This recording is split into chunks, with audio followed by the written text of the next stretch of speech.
Okay, so I have my 2011 Ford Focus. No, it's a Ford Fiesta, and it's my daughter's car. And there was lots of noise coming from the engine compartment, and I took it while she was gone out of town.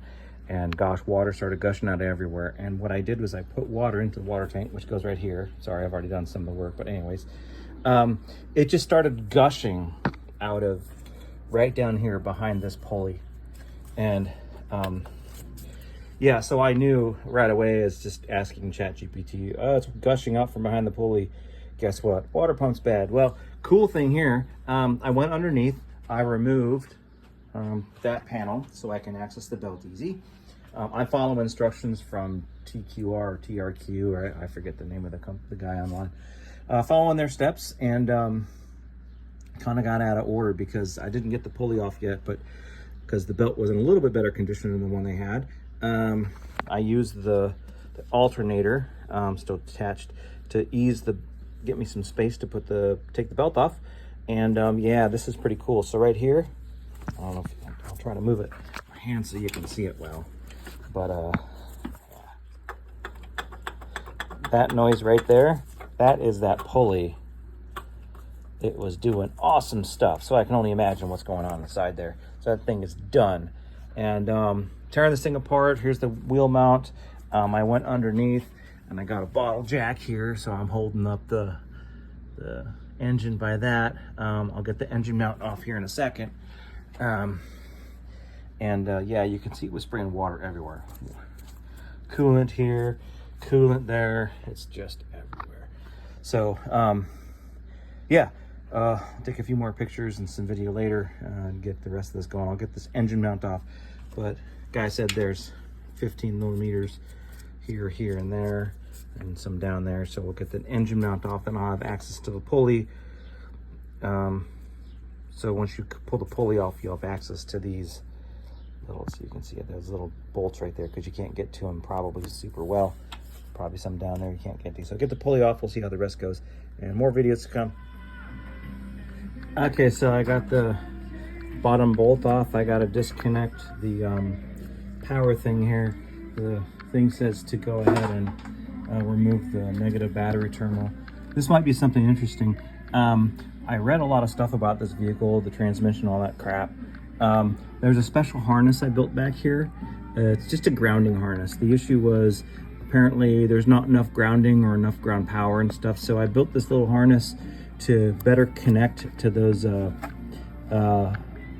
ground terminals. They go to the engine and the transmission and stuff. So I don't know if it's going to help prevent more of those, you know, that control module transmission, the TCM, but it connects up here and it adds an additional layer for grounding. Just continuity, I think, was the issue. So who knows? Hopefully that helps things. It looks like this negative terminal is 10 millimeter. Do I got that right? I can't get that on there. It looks like it's about 10 millimeter. So anyways, we'll get that off, and then we'll get the alternator off. We'll see what it looks like. Okay, so there's this little boot that covers the nut right there that I'm gonna have to get off of there, I think. And yeah, we'll see where that goes. Okay, so I started getting this thing off, and I realized that this is in kind of a weird position where to get leverage on it. So I broke it free with my ratchet, and then I've got this little extension. It's got a little knurl on it, so I got some way to grab it. But underneath this U-shaped air conditioning vent, or air conditioning line, seems to be the best way to get my hand in there to get that thing off. That's the only way I could get it in there. It just seems like it's in a weird spot. So maybe that helps. I'm having some trouble with this little connector. I'm not sure it's a problem. If you can see that, but it's got something I gotta do to get it off. I don't know if it's gotta get pinched here or what. That comes off and then slides out. Let's try that again on that upside down here. That should be about right. You should be able to see that pretty good. We're gonna get some light. More light there. Maybe that helps. sure.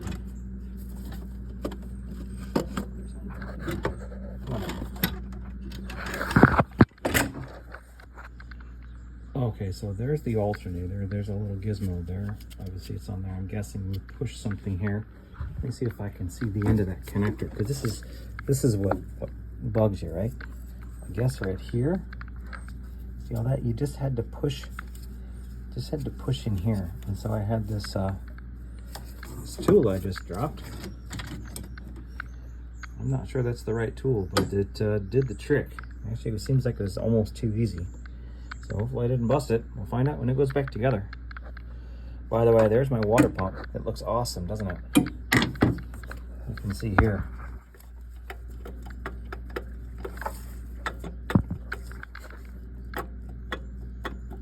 How much that thing is moving. Yeah, for sure that was causing all that noise. Imagine that trying to run on the road. Yeah, I don't know, man. It's like cockeyed and all kinds of stuff. That thing's done. Okay, so it looks like now I got my motor mount out. I had to jack the thing up a little bit because those studs didn't come out like the other video. They kind of sat on that guy, so I had to jack the motor up and I rocked it and it came out. So don't be afraid. It's going to move a little bit. Hope my motor mount is okay. It looks all gooey, kind of rubbery gizmo. Hope it's okay. Looks like it's got some flex to it. I hope that means it's okay. Figured I could show this now. This is what the old and the new belts look like. All along this belt is just torn up. So for sure, it was time to go.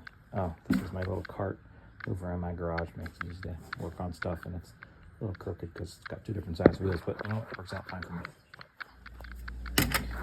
All right, so I'm taking this timing cover off. Cool. Yeah, there's obviously bolts here and here, but there's a sneaky one. You would kind of expect there to be one right back, kind of. Get with my other hand. Right back over here, and there is one. And it looks like there's one all the way down here. That little white spot right there. Right there. And I don't know. We'll keep looking for more. Is that one more right there I just found? Yeah. Alright, I got all of them. I use this cool little adapter here. Because this last one's like down over here like this, and it gave me space to wrap it, get in there. Anyways, this is the cover. Feels like it just wants to pop off of there a little bit, but it's already moving. Probably needs a bit of help. Nope, there's one way down there, kind of in the corner. I missed it. All the way down here on the side of that pulley. Gotta get that one first. All right, so I was running into issues getting to these bolts, and the procedure said to take this this front housing off, and this wasn't hard. The video shows really good. You just jam a screwdriver in there, and I was able to. Those bolts popped off really easy. But this is pretty cool right here. I mean, this right here. This thing is messed up like a soup sandwich. It's ready to blow up any second now. All right, let's move on. Get the rest of these things off. Hopefully I can get to them now. Okay, this last one is a booger. He's right there. How about that? That's crazy. You can just barely see it from down here. Okay. So there's that screw, and there's a little notch in the frame here that makes it easy. I guess easier to get to that. That's just, you can't see it, it's hard. Anyways, fun. Okay, yeah, so I thought I had it all. I've been fighting with it, fighting. Just when you think that you got all the bolts, come on, dude. There's even one more. So there was one right here. I just found that additional one right there. Come on. Okay, back under here again. Here's the deal. This is the last screw that I removed because I found it, and I have all that stuff on there. That's actually a press-on. There is a shaft that's a ring that goes around it, and that's to press and hold on that whole cover. The whole cover makes it like a giant elongated C shape, and that last little pin right there, it's pressed on. Let me see if I can get to a position where you can see it. Yeah, it's pretty hard. You can see that it all that metal and stuff, it's pressed on through there. So maybe you got it, maybe you didn't. I'll try again, but man, it's gonna be a booger to get off of there. Okay, here's the stupid cover. On top of this thing, 1, 2, 3, 4, 5, 6, 7, 8, 9. This guy down here. Look at this thing, man. It's got a whole like. Yeah, that's awesome. I don't know how anybody ever expects to get that off of there. That's just nuts. All right, the good news on this cover is that all the bolts except for this one are all the same length. So I'll get them all cleaned up. The one goes in the middle on the top there. Everything else is short, so they're all the same. Here. You can see my marks moved a little bit. I have to fix that, the timing thing. This is, that's where the water pump goes. I don't think you can see that very well. Hold on. There we go. It's where the water pump goes. Do I want to even know? Is that like a thermostat? Yeah. Okay. Here's all my parts. Here's my water pump. Here's how awesome it was. I'm not sure the water pump failed. It was just the bearing on the outside, right? Like if there was a way to place the bearing on over, that would be something. But anyways, it doesn't look bad on the inside. Old and dirty, but you know. I don't know. Doesn't look bad. All right, so whatever. Looks it's pretty good. And there's this little gizmo right there. It's got a line. All right, more to do. Just need to see are there slots that thing has to fit in. Looks like there are. I don't know what they look like though. So that's going to be directly upside down. Got it. Okay, so last follow-up on this Ford Fiesta. When I was putting the timing stuff back together, I did not have the appropriate timing clamp tools.